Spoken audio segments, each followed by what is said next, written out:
Now let's get started. For this video, we are focusing on creating some really cool shaped tubes. All right, Shift A, let's start at a cylinder. And now I don't want to use that much. I think should be fine. And then the fill cap, I was just gonna do nothing because eventually we're gonna use an array modifier. We don't want to have a face on each segment. Okay, so then let's go to the edit mode, hitting tab.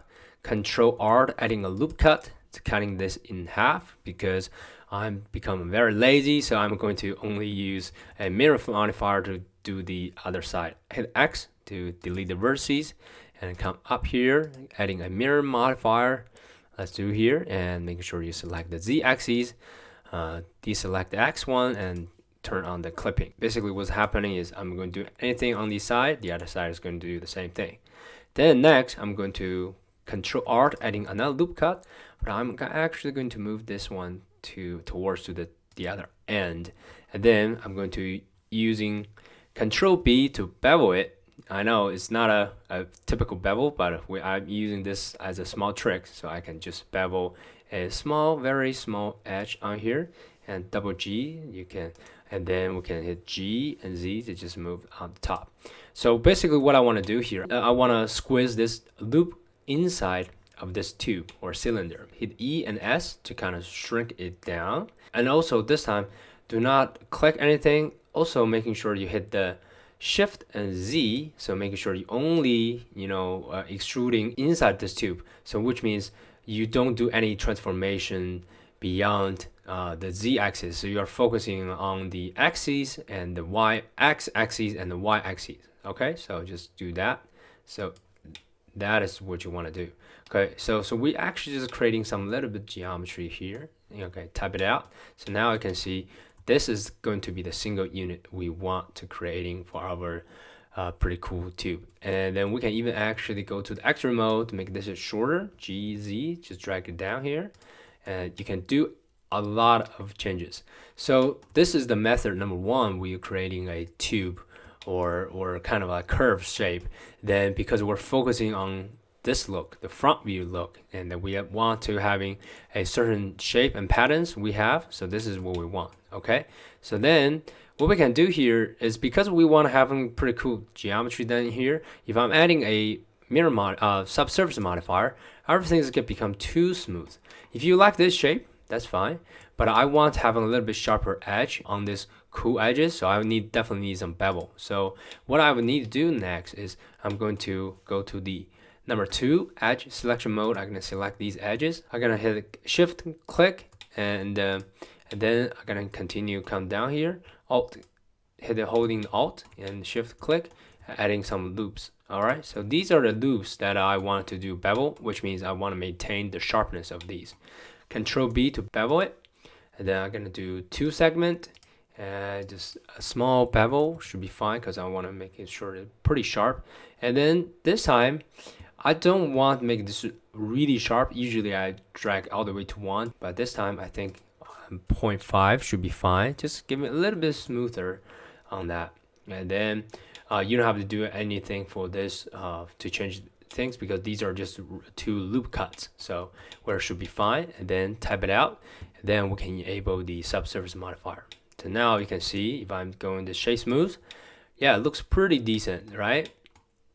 And this is kind of the look that I want. All right, so then what we're gonna do next, of course, let's get started with array modifier. Let's go with array modifier, and then you see the default settings gonna go directly on the X axis, so we don't want to do that. So we're gonna hit 0. We're gonna hit Z axis, hit 1, and then we're just going to continue adding the number of the unit that we want to repeat, and this is going to be our tube, or at least right now is a cylinder, right? Because we haven't actually be able to bend this unit as a curve, so which means we need to have another modifier added on, and we're gonna link to a curve. So Shift A to adding a curve. So this time we have a curve. We have the majority of these or the types, but we usually using the Bezier curve or the circle. This time I just gonna use that. Edit mode inside of the curve, you have some handle to do the justification to do that. And sometimes I was trying to do some really random curves, to do my photography or rendering props. However, I just adjusting these or just take forever. It's like we were working in the Photoshop and doing the curve pen tool. However, I found another different ways to do this. Is since you want creating some random shape or really cool shape, the X key to delete all the vertices, making sure you're still in the edit mode under the curve. There's nothing inside over here under this mesh. There's completely no vertices at all. Now this is perfect time to come down here to see this draw and click that.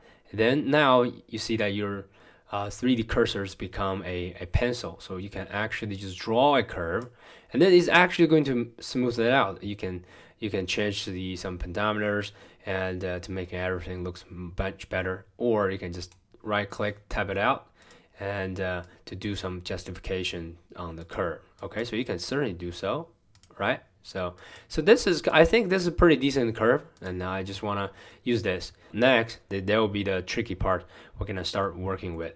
All right, because right now you can see we have a object, and the origin is in here because it's starting as one single unit. All right, same thing over here for this circle.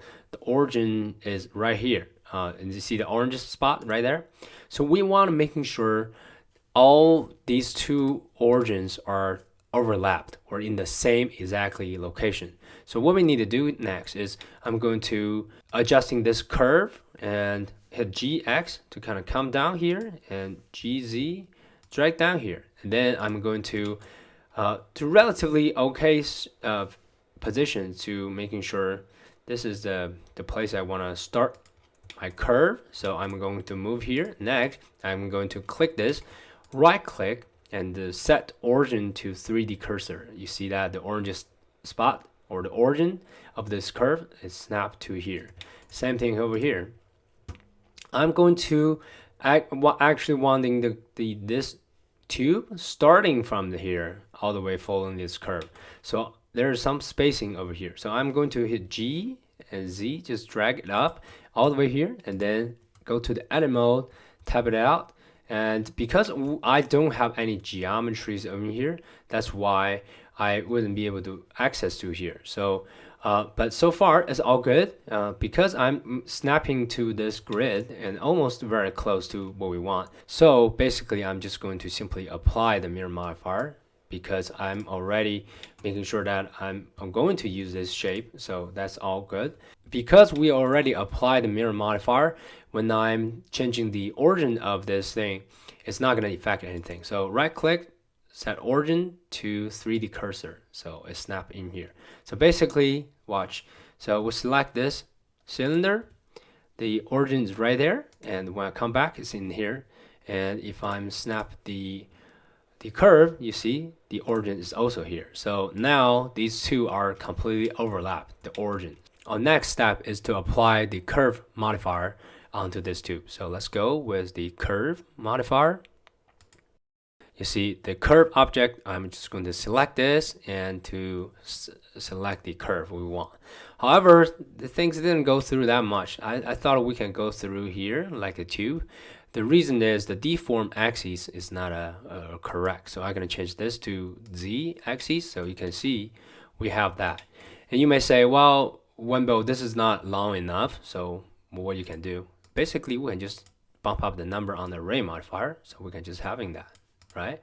And the cool thing about this curve, and now it's become a complete tube. Now, basically, if you want to change the look of this tube, you can just select this curve, and then you can just adjusting the shape accordingly. So you can move things around. They are Blender add-on to really helping to do this.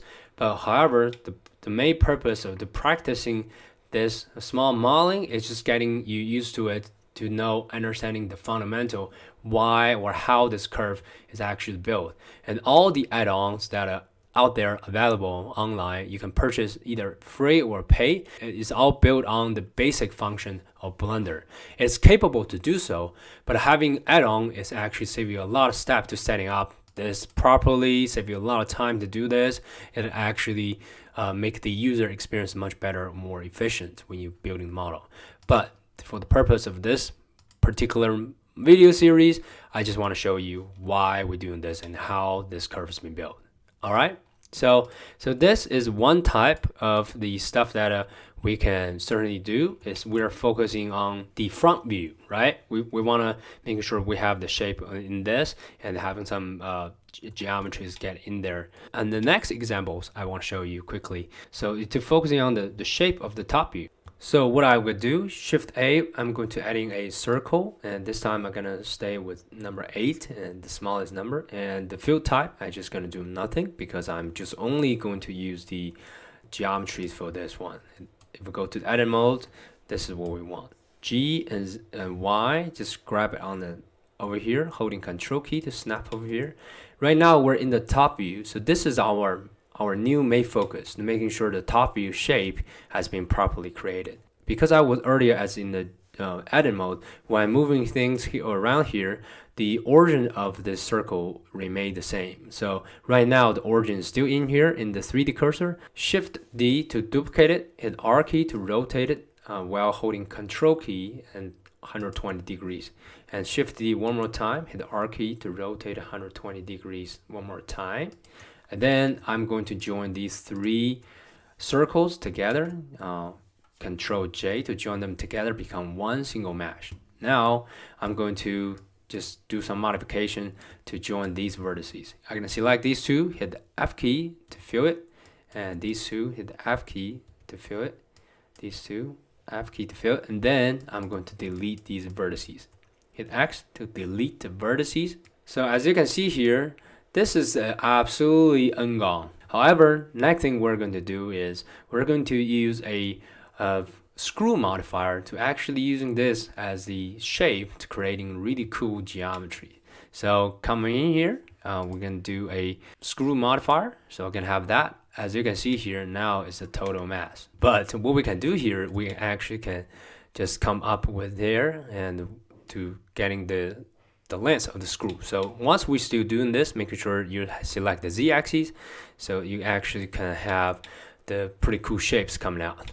Although this looks a little bit weird because we haven't adding a subsurface modifier, add an object mode, Control 2 to having that. So immediately everything looks much smoother, right? And then we can right click to do the shape smooth. So this is looks like a because I'm a kind of foodie. So this would look like pasta shape, right? Yeah, you can certainly do a lot of justification out here to having more twisted or more angles or less, and also you can increasing the length of it. And having this is pretty unique. That were pretty cool. You can do really interesting shape out of this. Again, apply the curve modifier to making sure this shape looks a little bit more interesting. So we're gonna come here to do a curve modifier, and then we're gonna select this to using our earlier the curve we have, right? So we have a curve down here. So this time change the deform to Z-axis. So again, we have the shape that we want, and we can definitely using the array modifier to screw modifier to actually change this, and we can actually adding more of these. So the possibilities is endless, right? You can do a lot of things with it. And yeah, this is some really cool stuff that happy to share with you. And this is everything I want to share with you for this short modeling and practice for topology and everything. Although this practice is a little bit different compared to what we had before, but this is a very unique important part of how to using curves and how to creating a shapes using modifiers, and this is very useful as well. Thank you so much for watching. If you enjoyed this short modeling practice, please making sure you hit likes, comments, and leave questions if you have. Share this video to your friends if you think you can help them as well. Thank you so much for watching, and I'll see you in the next video. Bye.